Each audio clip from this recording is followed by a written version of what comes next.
I just came to the conclusion that I be going to different states to do shit. I love it. Like work wise. I think you need to take vacations while you're there too. I'm going to Cancun. My mom paid for it. My mom told me my sister told me today, she was like, "Are you ready for our trip?" And I was like, "Did mommy pay for it?" And she was like, "Yeah, girl, she already paid for it." So we out. All inclusive resort Cancun. When I was trying to like throughout the week. Remember you told me about like the Jamaica trip and it being cheap and stuff, and I was just like, "Oh yeah." So I went to the website. And I was like, damn, it's cheaper to go to Cancun. And then you told me about Cancun, and I was like, fuck, she's not trying to go there twice.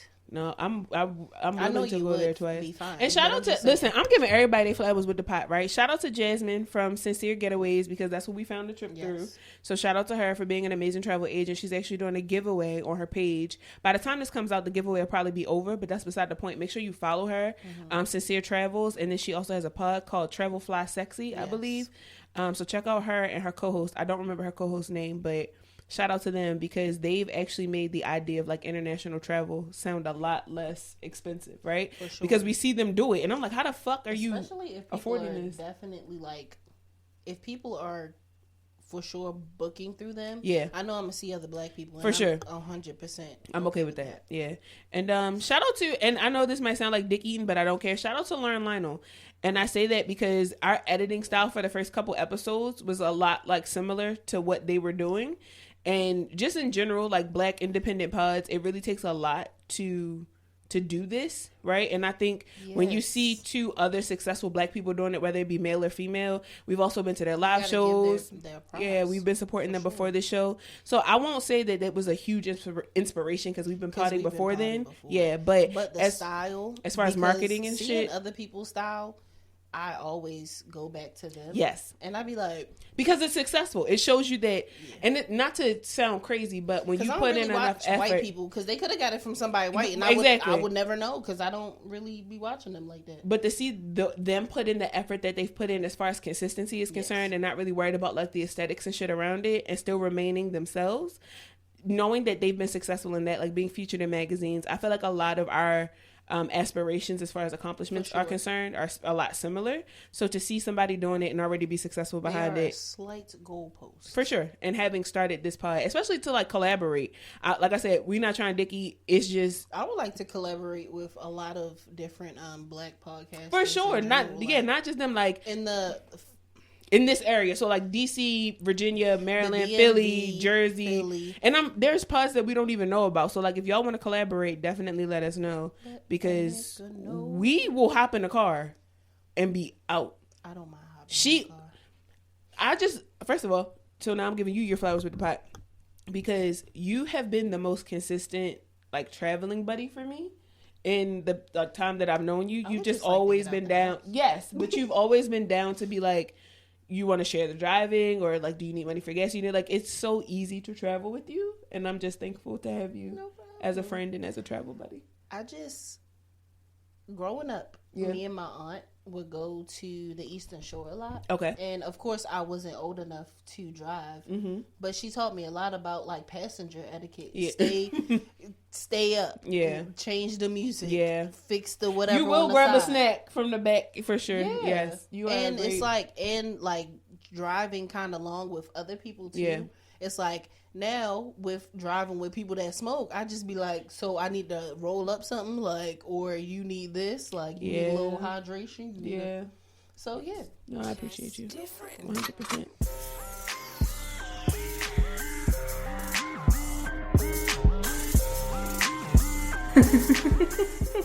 You ready to get into it? Yeah. All right. Welcome to the Jaded and Evolving podcast. What it do? I am your hostess, Christian. I have to really get used to saying it. Why?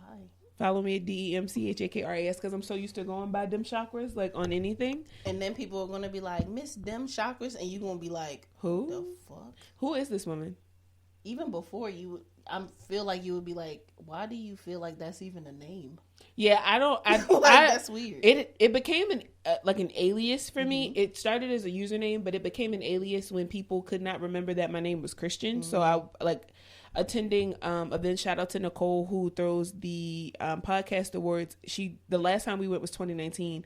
She's then stopped since then. But when I walked into every room, I wasn't Christian to those people. I was dim chakras. Yeah. So I just kind of went with it, and it's always been a thing, like partnering with other people, even when they email me. Slowly moving. It is. Move it from this part. What is it doing? It's like scooting down to my titties. This needs to be tighter. Oh, so you gotta like make sure that's twisted. Yeah. All right, bet. And then the big dial. No. Yeah. Yeah, that. You want me to lower it? No, lift it a little. Nope. Yeah. There we go. This is why like she's tech savvy. Down a little bit. She's tech savvy. If you need to move it up, that's fine. No, I need to move it. There we go. That's perfect. See, this is why you're the techie, and I'm just the entertainment. I'm just here. It's the ADHD. I'm just here. I'm here to sell tickets. Shake a little ass. Oh my god! All right, before we get started, first, introduce yourself. We everywhere. I am Natasha. I have to show you this ghetto ass Airbnb. Natasha Soul _. I sounded so congested. Underscore. You sound like one of them badass kids. You got games on your phone? You got games? I got videos like that in my phone where I'm like asking this man, like, you got games on your phone? What you playing?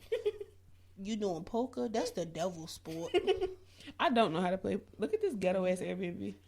This is our Airbnb for Atlanta. I literally texted Brittany back. I was like, I said, ski. Fucking who? I don't know. It looked like you were fucking there. Listen, all I'm hoping is that my friends get some dick that weekend and then I can sit and watch. That's all I care about. I just trying to be a good friend. I'm into the voyeurism exhibition over here. But anyway, yes, yeah. I am Natasha. You can follow me at Natasha Soul _ on Instagram and of course Threads. I don't put anything on there. I just like reposting people's stuff like I do on Instagram because... Yeah. She said you'll never find that Twitter. You'll never find it. Welcome to the pussy episode. You gotta share that Finsta with me. I thought about that. Shit, I didn't think about it. All right, I'm gonna share it before we leave today. Shout out to the pussy episode. Are we naming this the pussy episode? The vagina episode? The vajaj. Let's be politically correct. Let's get right into it. What word do you prefer when speaking about your vagina? Coochie. Coochie? I like coochie. Shout out to Juice. I got that from, I used to watch this pod called, oh my God, it's slipping from my brain. It was a grown folks podcast. Sex with Strangers. Sex with Strangers, a grown folks podcast. Shout out to Juicy and Jackson. All have like gone on to do other things. They were potting for a while, very successful when I first started my podcast career, but they all do like separate things now, still within like entertainment. For sure. I love all of them, but Juice calls it a coochie. So shout out to Juice. I've started calling it a little bit since coochie. Like the guava sodas, the Jarritos. Yeah. Pussy. It tastes just like pussy. I'm gonna get you one. It tastes just like pussy. When you put it in your mouth, you go, that's pussy. It is. And you know exactly what I'm talking about. I'm a coochie person myself. What's the journey been like with your... Listen, I'm done with asking these fucking interview questions. Let's talk about it. Did you ever talk? Did you ever talk about your vagina? Like... How did you become aware that your pussy was, I don't want to say good, but how did you become aware of the fact that like this thing is utilized for more than just like peeing and bleeding and sex? Like how did you find the like power, I guess, behind your vagina? Okay, because I was about to say, if you talking about like it being a like sexual tool. I mean that too, but I guess in general. I've been through some trauma. Yeah. But past that. Yeah. I don't even remember that shit. So I mean, no, from both perspectives, because I feel like every black woman or every little black girl goes through the traumatic experience with her vagina, whether it be her cycle, trigger warning, sexual assault, things of that nature. But we also have that moment of empowerment at some point in our life. And it's not always positive. Sometimes that's deeply rooted in trauma. But I think having a relationship with your vagina is really important. So when did you, I guess, learn the importance of your pussy is probably the better question. The importance of it, I learned it through others, to be honest. Growing up, elaborate on that. What? I am so. This is about to be so like normal. Okay, and you're about to be like, oh, okay. Because what? Before I had a period, and my mom and dad were still married, and my older sister was still in the house.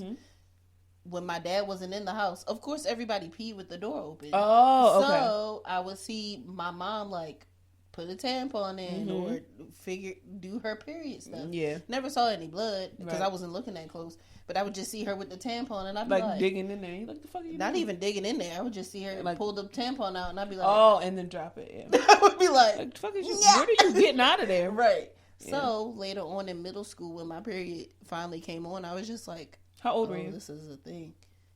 Probably 11. I was 11 too. Yeah. Yep. When I got my first period, I was in 6th grade. Yeah. Yeah. So that's when you learn like the existence. So like when did you learn like the importance of your pussy specifically? It was a little bit before that, probably, because a little bit before you were 11. Yeah. You are a wise woman. Trigger warning. Apparently, I don't remember, but I was molested at daycare. Wow. So I don't remember any of that. Yeah. But I do attribute me being a more sexual being to that. That hypersexual. Yes. Yeah. So on TV late night when you would have like the TV on and stuff, like random stuff would come on and I would just be watching it and like I would turn it off when my parents, like I knew I wasn't supposed to be watching this random ass people booties and bulges out and shit on the TV. Really though? Because I really think that sex is so normal. No, because I was like, people are naked. I think it's normal. I started because I was on that same kind of like path. I'm very thankful, and I know that it's not the story of every black woman. I'm very thankful that I've never gone through, sexual assault or molestation. I'm very thankful for that. But I don't discredit anybody's experience or think about that it's not important. Yeah. I was a sexual person, or like a sexual child, but out of curiosity. Yeah. So like I saw, like when we got to click back from each channel, it was because they were naked. Like, why are you sticking your thing in this lady? And why is she making these faces? Right. Like, what is this? Yeah. And then over time, I found myself getting warm on the inside, not knowing that it was arousal, but I'm like, what the fuck is happening? I think and then maybe a couple years after that, I lost my virginity at 13, but I didn't start masturbating until I was maybe like, well, no, because I think I started masturbating around the time I was like 8, kind of like scooching back and forth, but actually masturbating, understanding that like I was trying to reach an orgasm, I was probably like 14, because I had my first orgasm very young. Same. Like very young. Didn't know what it was. Didn't know why I was feeling that way, but... Well, yeah, the hunching, as they like to call it. And I feel like I told you this story. My mom had the back massager. No, wait, what? Had the, back in the days, the big old back massager with the 2 thingies on it.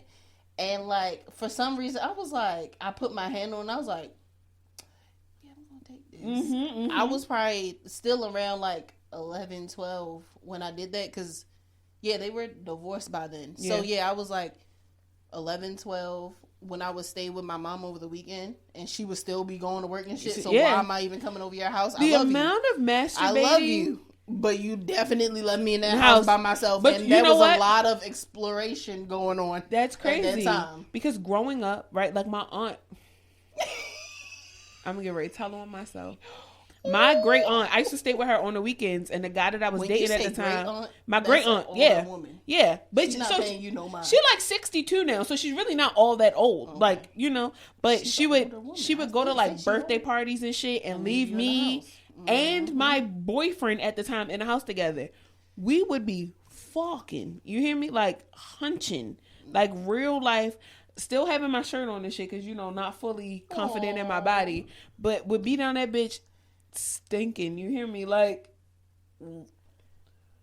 I didn't have sex. I didn't have vaginal sex intercourse until after I graduated high school. Really? Yeah.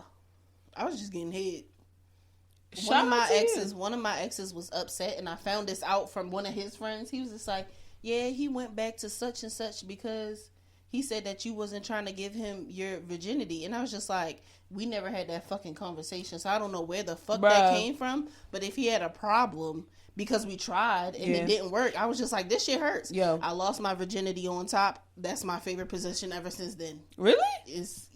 I lost my virginity. I be riding that dirt. Period. I lost my virginity like laying down, but most of the sex was on top. I remember having like my legs straddled over the recliner, kind of like on some Juno shit, and just riding dick for a while. I think it's also because I have my uterus leans back, so that's like a more like comfortable. I can get in it. I think I have to get. I have to go back to my gynecologist because I have endometriosis. I have to get checked every couple of years. But I honestly believe that there is something about my uterus or my pelvis that is different, because when I'm fucked on an angle, it feels way better. And I know is this. That with every partner you've had sex with, or just? I don't know. I know that my partner now has always just been really aware of my body. So body cues to him are important. He be fucking to that left, and it just start gushing back, and he's like, I got her. I'm in there. I was only gonna say that because I'm just like, maybe his dick has No, I've dealt with guys with curved penises, guys with a little shit to the side. I don't know if it's just his stroke or what, but it's just this. Maybe he'd be better when he just that bump with the one leg up, with the leg up, and just hand on frontal. That's a side. Know your pussy. You gotta know.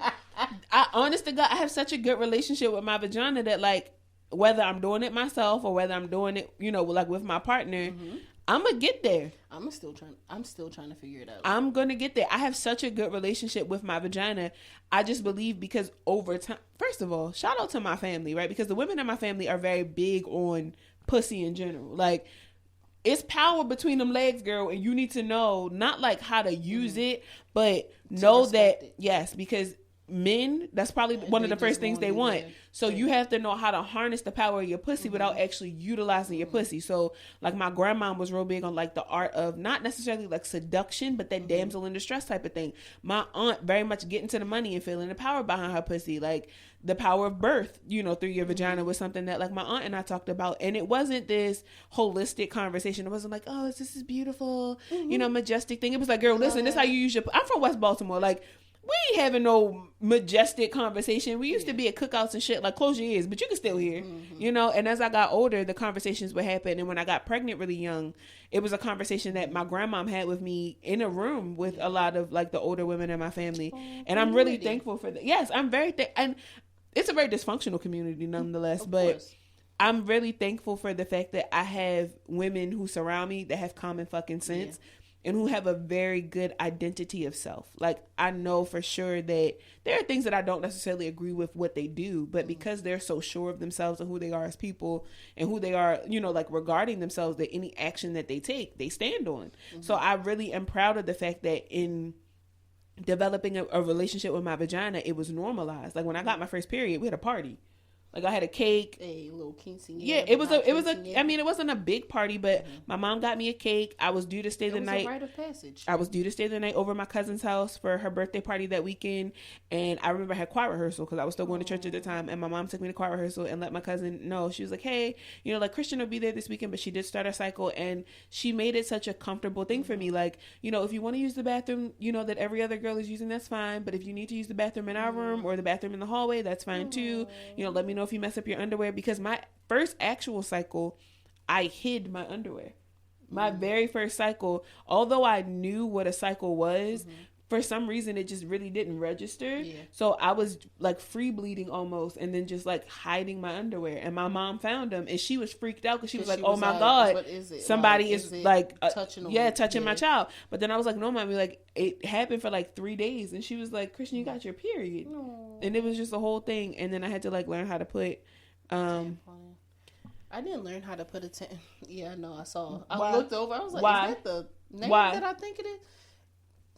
Because he on you. Sis. That's never in heaven or hell. That's what it is for a lot of guys. I feel like. So I mean, it is what it is. It's okay. He think he got a chance in hell and he don't. But anyway, I did not have that type of experience. I came on my period. I lived with my dad at the time. My period came on. Thank God that I have a dad that was just around women all the time. But my mom did come over. She was just like, okay, blah, blah, blah. I don't really remember it that much, which makes me feel like there's some type of trauma behind it. Probably. Probably because it's just like, what the fuck is, like, I know what it is, but it's just like, oh my gosh. Yeah. So, and it wasn't really, I didn't really have that big, like, your pussy is power type of talk, because I'm the youngest, so my mom was just like, I'd rather you masturbate than have sex. And I'm just like, well, what does that mean? And then later on down the line, my aunt, she was the one that was just like, when you find the one, and was she wrong? Was she wrong? I'm gonna keep my comments to myself. Was she in wrong? all honesty, with having sex, I don't feel like I've still found my power with it. Because I was faking it for the longest time. Like, I mean, of course, at 18 or 17 going on 18, of course I'm faking it. Like, the fuck you think this is? I don't even know. Like, I'm just here to please you. Like, that's what it was when I was giving I can understand that. When I was giving the niggas that I was, like, fucking, in relationships it was almost with, like a people pleaser type of thing. Yeah. So, like, and you was giving me head, and I was coming off of that, and you was coming off of that, and blah, blah, blah, blah, blah. But, so we rocking. Yeah, so I'm just like, oh, okay, you came, like... Yeah, I think... But now, as of late, I'm just like... My first partner was actually a very... He had already lost his virginity, which I feel like was a big help.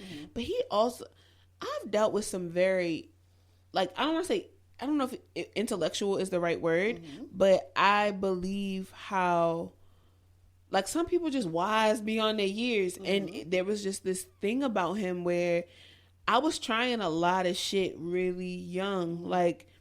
I was like 17 making sex tapes. I was multiple positions, having sex in the shower, being tied up, like all these different things really young. And he really did help. Now, at the same time, was he a little like, when I say predatory, I don't mean in like a he was older than me, because he wasn't. We were the same age.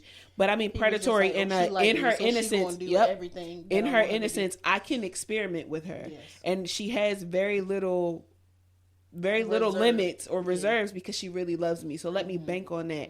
Never abusive, never like it was, if I told him no, it was no. Great. It was always consensual. But there were things that in my personal opinion, why am I like 16 doing this? Yeah. Like, it would be times where we would be like fucking all day and then like smoking blunts afterwards, taking showers together, and like I'm cooking. Why are we playing house? We're 16. That's exactly why I got pregnant so fucking early. Like, we used to be fucking all day. Like, his mom wouldn't be home. I would go up there. We would fuck all day. My aunt's not home. He would come to the house, fuck all day. Like, we would fuck all day long.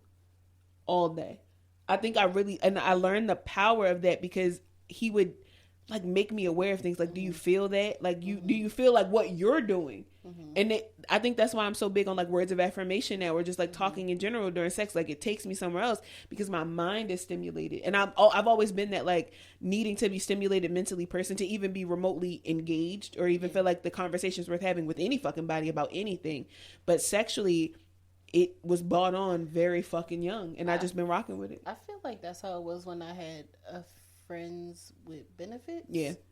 I wasn't cooking for the nigga, but we were like really in that element of we are friends. Yeah. And we just here to have a good time together. Yeah. We would literally, like, after we would have sex, like, we would watch TV, chill, eat, whatever, blah, blah, blah, blah, blah.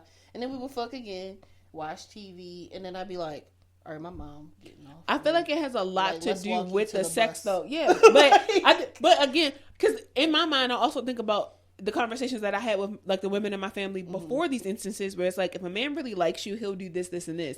You know, like, it's past pussy. It's past, you know, the fact that you're fucking him. Fucking him is just, like, the benefit. It's something he gets the benefit from.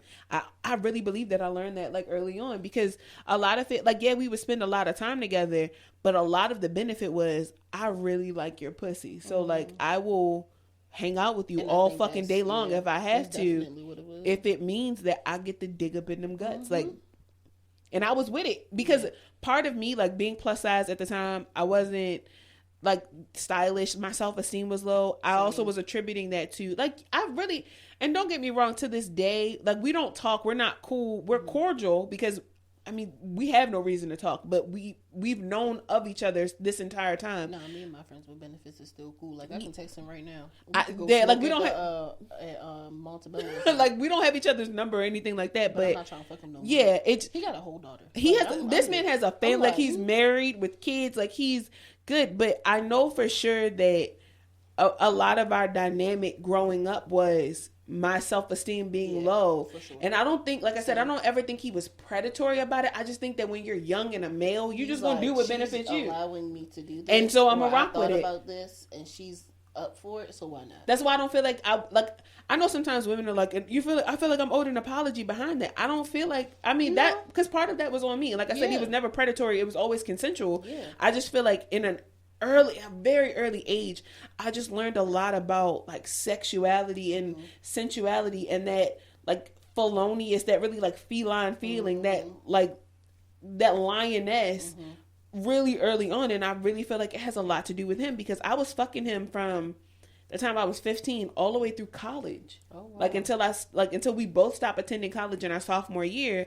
And then we were fucking after the fact. And then I met my partner who that's my partner now. We're together. We have a kid and everything. Is that the nigga that had that girl give you the yeah, girl? Same nigga. The amount of toxicity and like problematic shit that happened between him and I, honest to God, had a lot to do with how good the dick was. How good the sex was. You're not about to go through all that but we were also really good to each other. That's what I'm saying. Like if there's something that's truly off, like there has to be like, I think there's like 3 or 2 points to it. Like you said, y'all had a good time together. The sex was great. Yeah. And they were like a decent person in general. If one of those is off, it's kind of like this is really toxic and you would have probably got out of it sooner. Like this nigga is it just baffles me. Like, why was I doing this at 17? Sex is great, or he's a great person, but the sex not good, and I can still have conflict. Yeah. Or it's like when it's like not balanced, it's just like it's easier to let go of it quick. I just don't know why I was doing this shit so young. Because you were young. Sometimes I just feel like I was going through adult situations at a very young age for no fucking reason. Because of my pussy. Like thinking with my pussy, leading with my pussy, like be leading you down, just like their dicks be leading them down some really. Thinking with my pussy has never gotten me in trouble because I've never cheated. I'm not the cheating type. Like I don't have it in me to cheat. I'm very afraid. Nobody has time for that. I don't really like when I think about diseases. That too, and how people really don't be wanting to like thinking about guys and how. Thinking about how they really don't be wanting to put nothing on. It's just like, you're fucking gross. I also just think about... And even if you do, it's kind of like now I got to get used to this other guy. And dealing with one is enough. I don't know. I thought about it from an aspect of...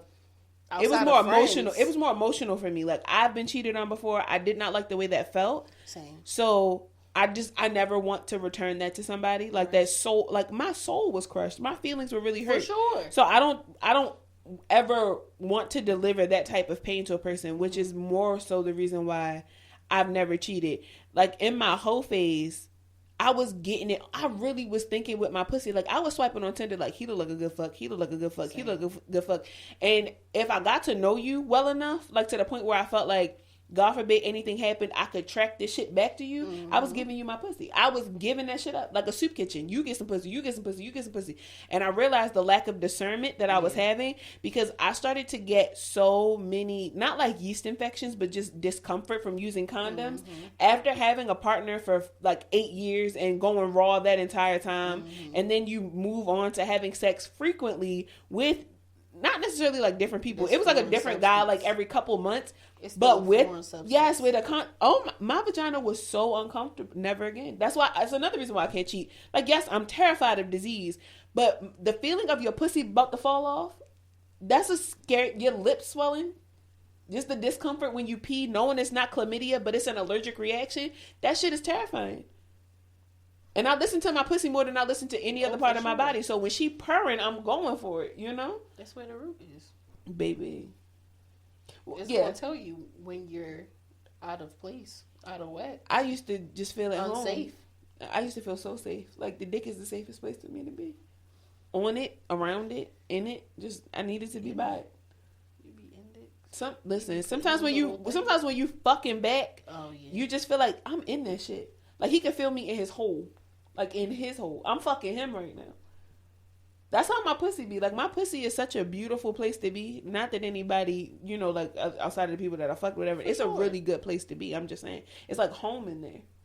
So, like, when you get it, you like, I don't ever want to leave you. Your is like Southern Comfort. No, my pussy, fuck a Southern Comfort. My pussy is home. My pussy is like you sign the papers on real estate. Southern Comfort, exactly. No, it's not Southern. That's where people go to It's like a brown, it's like a brownstone in New York. Like, because you, like, people, they frequent it and they look at it and they're like, this is a really nice house. Because, like, I'll go get waxes and shit. So they like, she really takes a really good care of the outside of her home. But only certain I bet you it's pricey as fucking there. And then you get inside, I can't even afford this. Gentrified. It's very gentrified brownstone pussy. I promise. That is the name of this episode. Gentrified brownstone pussy. I promise you, it's a good time in here. It's a really good time. Gentrified. I feel like mine is a good time, but I'm still at that point where I'm still trying to get out of. What would you like? Yeah. I don't know. Sometimes I literally. You about to say something wild. You about to say something wild. Sometimes I feel like I'm on the verge of being asexual because I be like. Okay, explain it to me. What is that? What is asexuality? I'm trying to... Like, I'm not, like, sexually, like...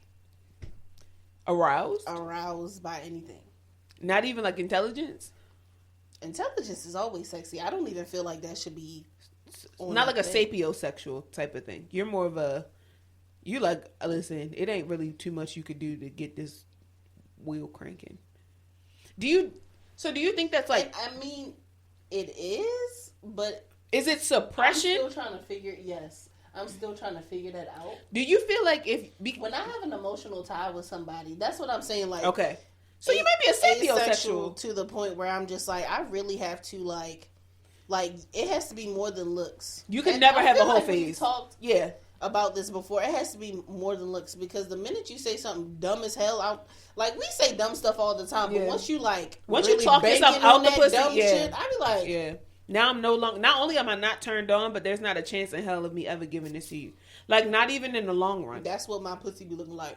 It just close shop. The close sign is outside.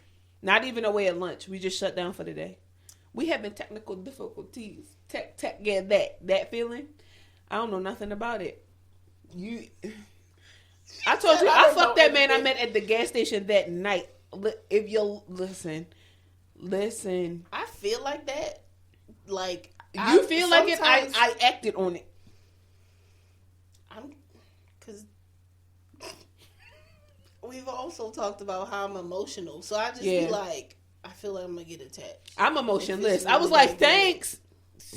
I'm gonna go ahead. I'm gonna leave.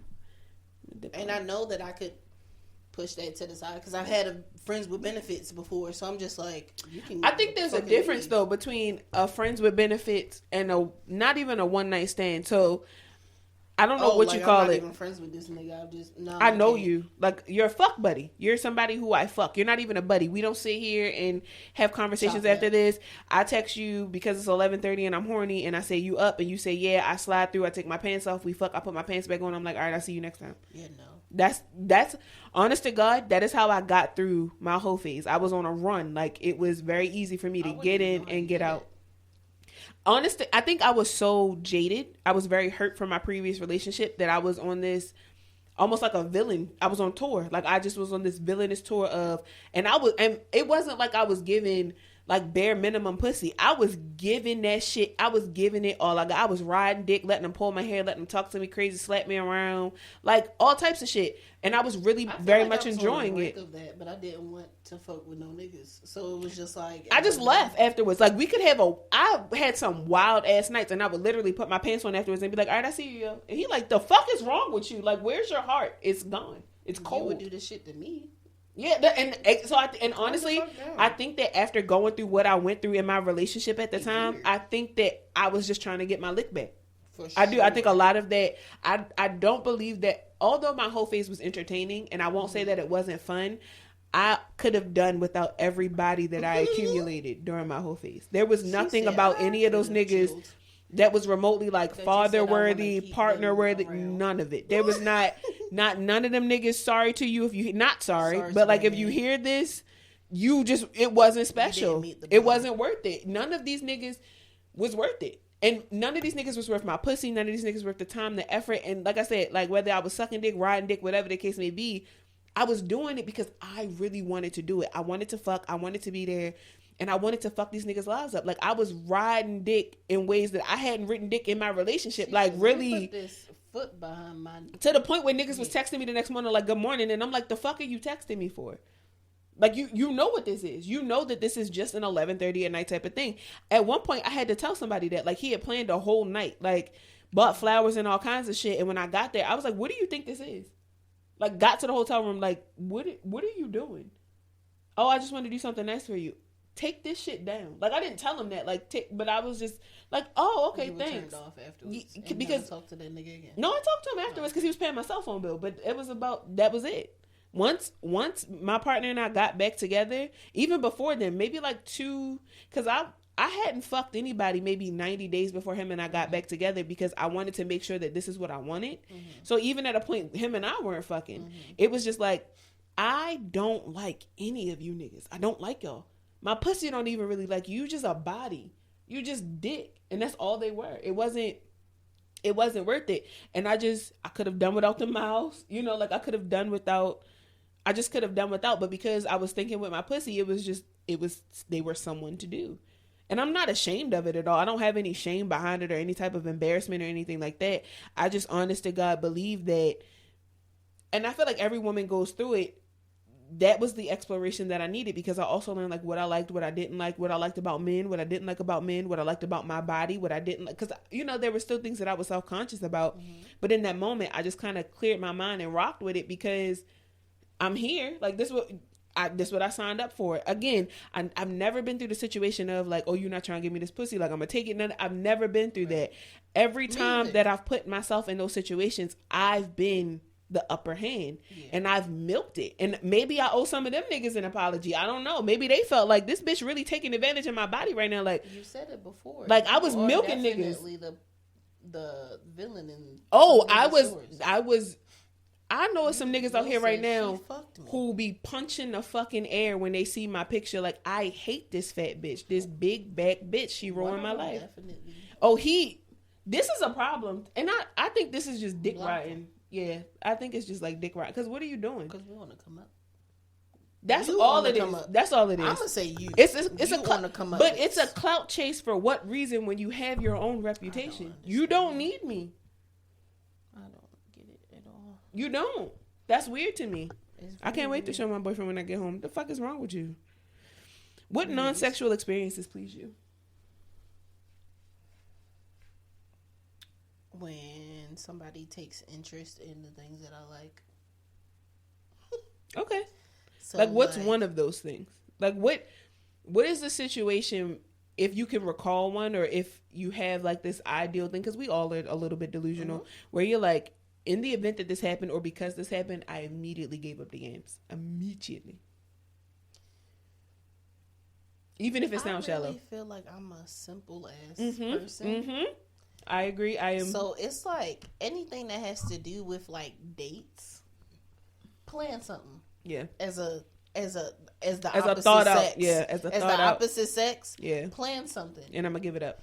I'm going to bust it wide the fuck you open, ain't seen because I ain't never. Want to see a magic? I've only had that maybe like a couple times, and I'm just like,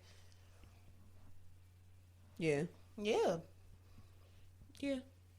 No, I think the acts of service is a thing.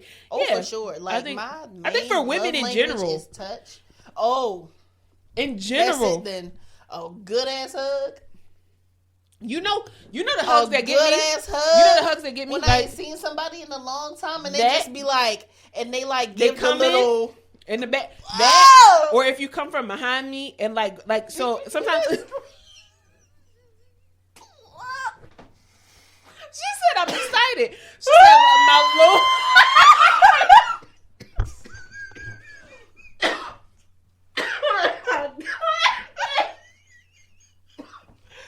Oh, shit. That really be it. Like, once you, like, give me, like, one of those, like, bear hugs, and I feel, like, encased in your warmth, I just feel it's so curtains. Protected. It's curtains. It's the protection part, probably, but also, like, the... You know what it is? You are genuinely what it is? Sharing this moment with it's me, not, and you care about me. You it's not... care about me, because what the fuck? Like, you ain't letting up. Like, I'm, like...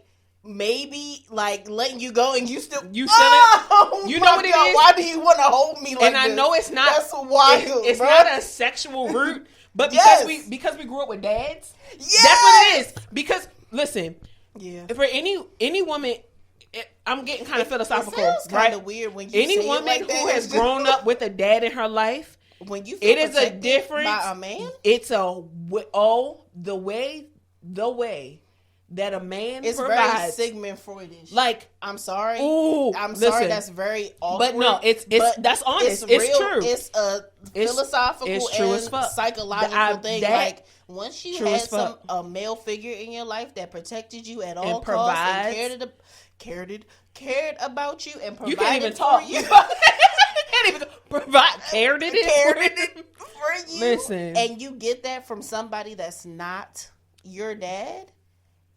I'm never leaving. That's how I knew. When I tell you I knew my man was my man, my car broke down, right? I had this 07. My battery was fucked up. Mm-hmm. And we weren't even together at the time. This is the time we were separated or broken up. I was at work. My car was fucked up. And he was like, I'm out front. He called my phone like, I'm out front putting the battery in your car. Oh. Replacing the battery. I came outside and he gave me this like little like letter or whatever. And he was like, I replaced the battery in your car. Something, like had like wasn't much money or no shit like that. It was just like all the shit he had done. He popped the trunk. Listen, because he had my spare key. Oh, okay. This my baby father. Like you said this before y'all got back together. When I tell you my baby father was my best friend, he was there. My boyfriend, my baby, he's my baby father, my boyfriend, my everything. Like when I tell you, he's my nigga without being my nigga, even when he wasn't my nigga. Yes, absolutely. He has changed the battery in my car. One time my fucking windshield wipers stopped working right on my vehicle. Had just picked our kid up from school. He was, even if it's days where this nigga don't even be off, he was like coming to rescue my family. Hop in my car, you drive my car back, and I'm gonna drive your car to the house. It's raining and my windshield wipers wasn't working, and he made it back to the house before me. Parked my shit just fine, went to the store, got the shit, literally replaced it, realized that part didn't work, and put my car in the shop and paid $800 for the motor, only for me to turn around a month later and buy a car.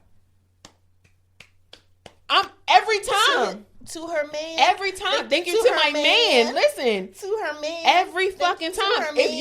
There's no man outside of my partner, my dad, and my grandfathers that has ever, prime example, totally left, but prime example of why I had the one night stand that I did, because the tire was flat. We pulled in to get air before we went to dinner. Mm-hmm. These motherfuckers stopped and was like, we got you. Kitty was like, if he wanted tonight, he's getting it. And he came correct the entire time. So that's what I'm saying. Like, okay, let me not say out of everybody in my whole face, that's the one body, and that's the one night stand. That's unfortunate. We never talked after that. But that's the one body where I honestly felt like it was because of his provision that I was like, I could get his pussy up, because they didn't have to stop. Mm-hmm. It wasn't like they were like following us or no shit like that. They were already at the gas station. We pulled in.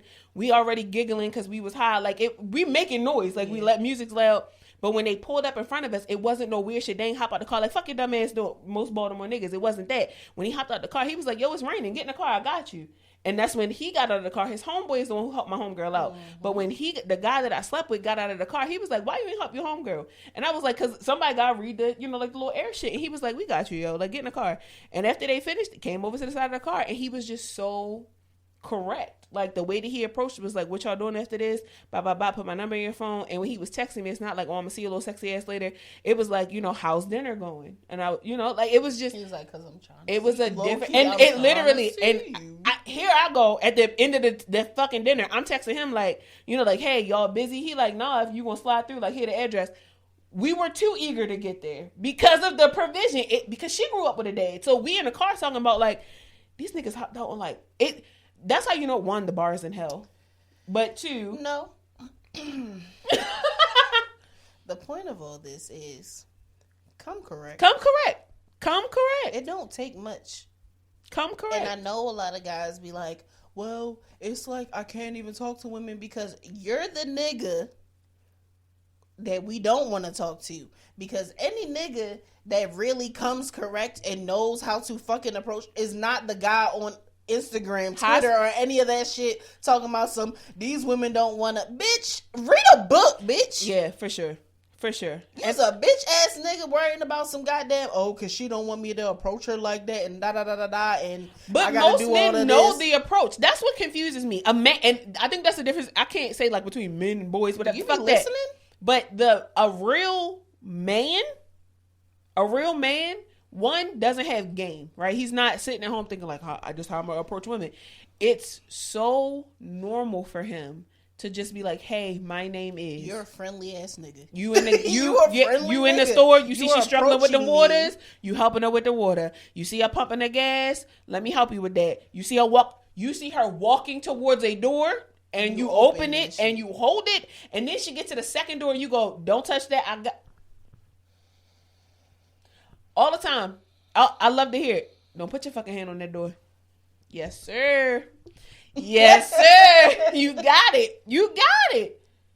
Because I don't have to think. I don't have to try to survive in this space because I know I can turn my brain off for a second because you got me. That's the best fucking feeling in the world. Thing. That's why I'm riding dick ass first because you got this. Ass first? You treating me like a queen. What is ass first? Niggas, because I'm greeting you with the ass. Like, listen, I'm riding dick. Reverse cowgirl, but the butt cheeks is spread wide open and all you see is asshole. That's how we doing it. That's because you deserve it.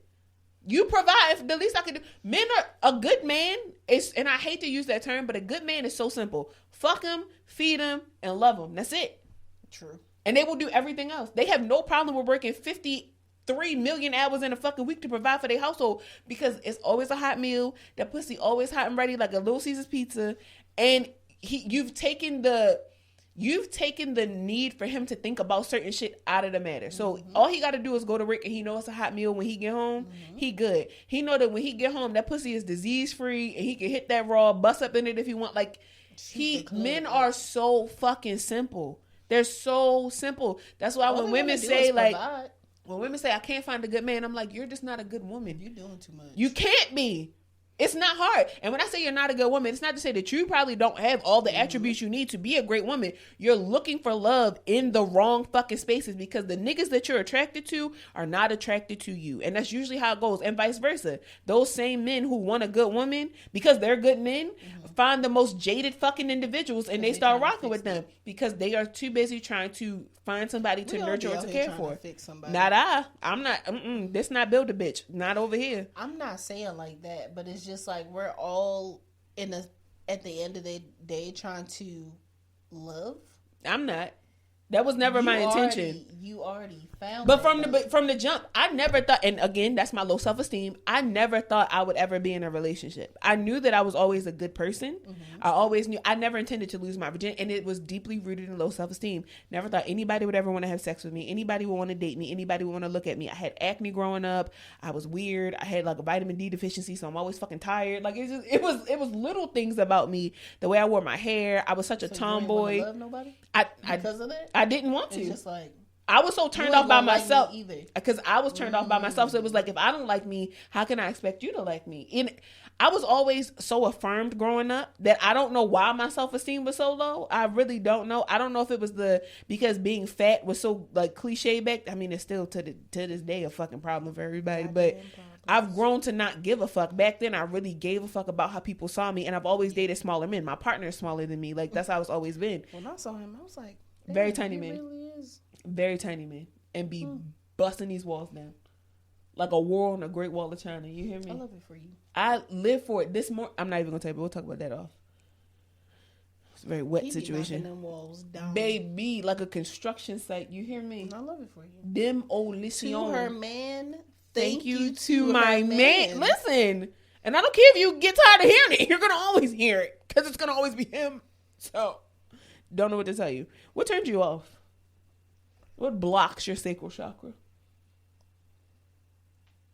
When niggas be stinking. Yeah, I don't like if I'm like hygiene. I'm hot and ready like a little Caesar and you stink, and then I smell something, I'll be like, I don't like the assumption that you're gonna get the pussy, even in a relationship. Like sometimes I'm only talking about. Well, no, I'm not only talking about in a relationship. If you stink before I even fucking take my clothes off, what the fuck? I'm gonna be like, hi. I don't like it. Have a nice night. Keep it moving. But in a relationship, I think because acts of service has moved up a little bit in my love languages, if I ask you to do something and you don't do it the way that not the way that I want you to do it. No, you got it. I know the way, and I know exactly what you mean. In the time frame. Yes. If I tell you, can you do this? Because and you wait. When you ask me to do stuff and I be with the quickness with it and you slow drag and I'm not watching your every move, but I know your daily agenda. Don't walk past what I ask you to do either. It's right there and you walk right past. Throw this shit at you, bro. Now, I just do it. I be like, no, don't even worry about it. No. I've gotten to the point where I'm just like, I'm not about to keep repeating myself, but I'm also not about to do it for you because I've done that shit too many times, and I'm not your fucking mother. Do you use no pussy as kind of like a consequence? No, okay. I don't. I used to throw that shit back even with the dirty dishes. I know some women who use. I know some married women too who use not giving up pussy as a consequence. Not because I'm afraid that you're gonna get it from somewhere else, but it's just like because I want to have sex too. Like why am I making myself? I don't know. Sometimes I'd be so fucking agitated at the fact as though he didn't do something that like he'd be on top of me and I'd be like, look at that fucking peasy head. Like all the fuck I actually do is to clean the cat litter and you just giving it to you just in these fucking guts. Cat litter still dirty. I hope you get the cat litter after you finish. No, because that's what I'm talking about, the power of the pussy. Why he fucking me? I'd be like, can you please get the cat litter? Like when you done digging in these guts, daddy, can you get the cat litter? And he'd be like, I got you, baby. And then do it right and it's done. Simple as things. It should be. That's how you get me to cook sometimes. Digging in the guts. Those be the best meals. I be downstairs making that shit with love. Till he getting popped by bacon grease. Cooking in the kitchen. I be whipping that shit.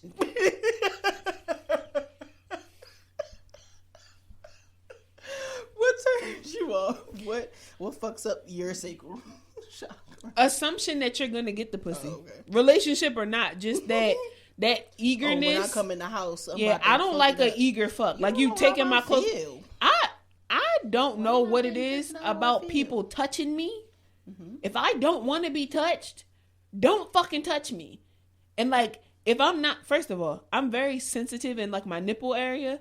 So you can't just walk up to me and pinch my nipple in a time where I wasn't due to be aroused because now I'm irritated. Like it's done the opposite. It's like, done the total opposite. This is an invasion of my privacy. And in all honesty, if I was in the mood and you did it, then I'd be like, okay, cool. But then if I'm like already like you gotta. Sometimes I bump my nipple across my nipples are huge, so sometimes I like sweep past the door or something and get pissed off. Yeah. I get pissed off. Sensory overload. Yes, that's exactly what it is. It's a sensory overload, and I hate the way it feels. I am disgusted by the way it feels. I know for a fact that I have ADHD. I was about to say I didn't want to attribute it to the ADHD. No, I know for sure. But a lot of people with ADHD or autism. I might be autistic. ADHD. We got all DHD. That's what we got. I want to get checked for autism next, but because I'm like, I'm trying to get social cues really don't be on. I'll be like, I also want to get checked because I heard there's some checks behind this shit. Why you ain't tell me? I already got my diagnosis. I need some disability checks. You can get a disability check for being on the spectrum, and all you got to do is be on the spectrum. You ain't got to be like nonverbal or. Sure. They will give you, I think it's like $173 a month. If you didn't know that, now you know. Check your local state laws and talk to your Social Security department about what type of benefits do you qualify for. They give you accommodations at work. You get a handicap sticker, a permanent handicap sticker. If you need a sit to stand desk, if you need one of those bouncy chairs, all types of ergonomics, like different type of stuff. I do need to get one of those different type of mice. Not the one that go like this, but like have your hand like that. Because my wrist, how am I working IT and I can't fix shit because my wrist hurt? Not you got carpal tunnel. It's like that though.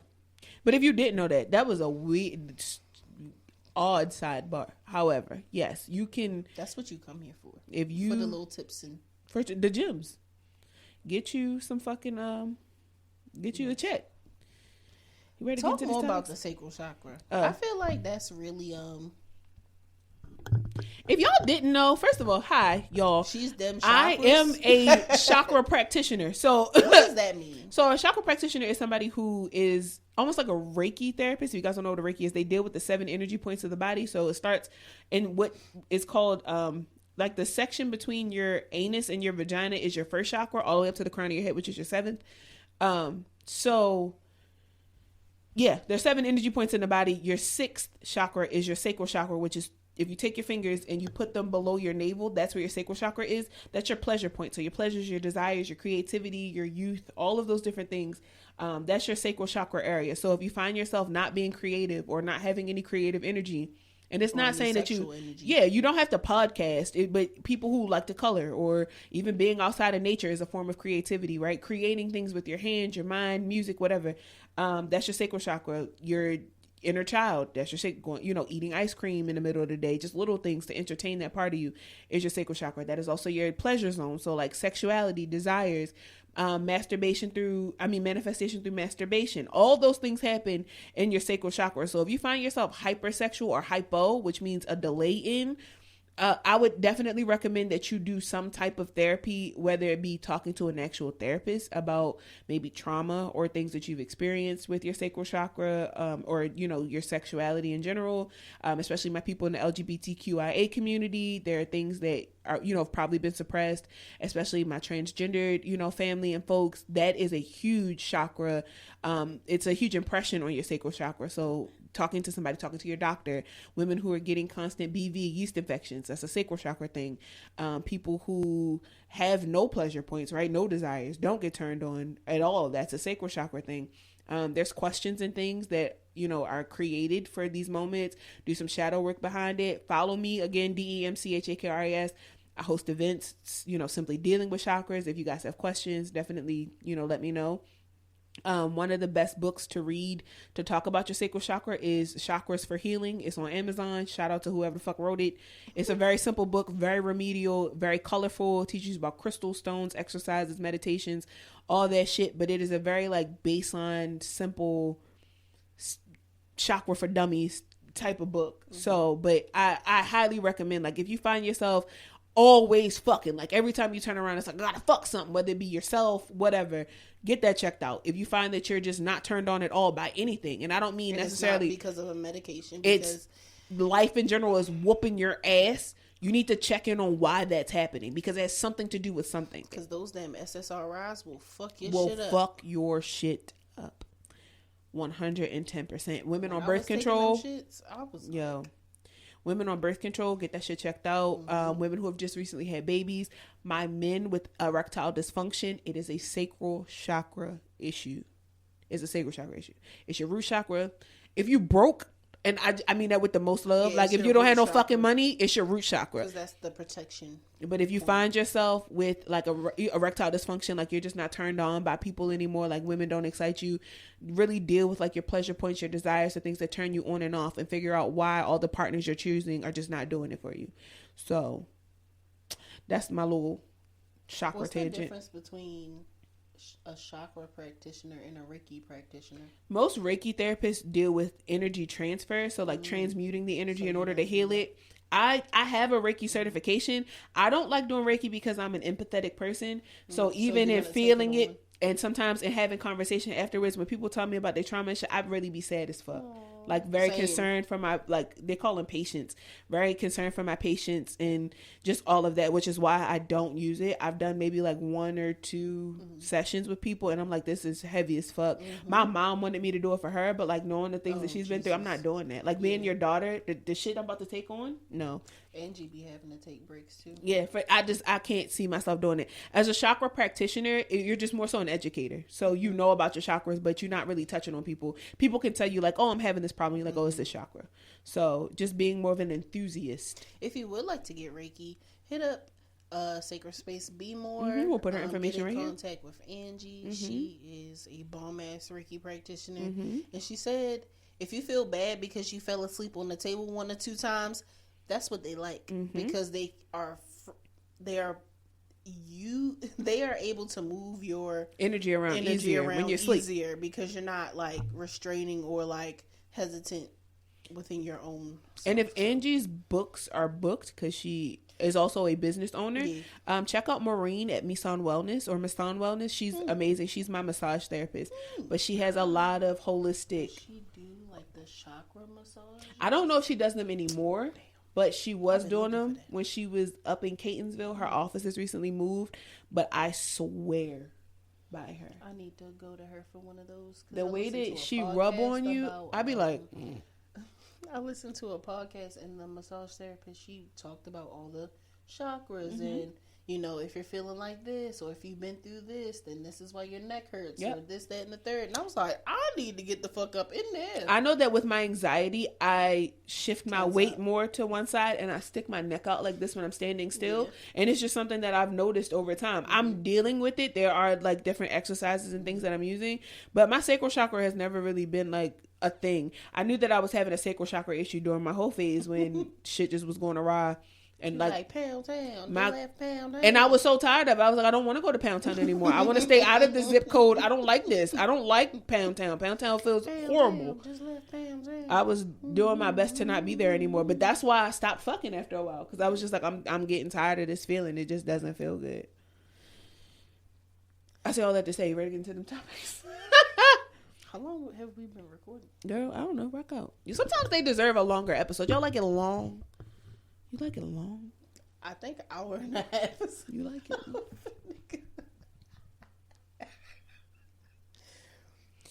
How about we end this episode and then get into the topics in the next one?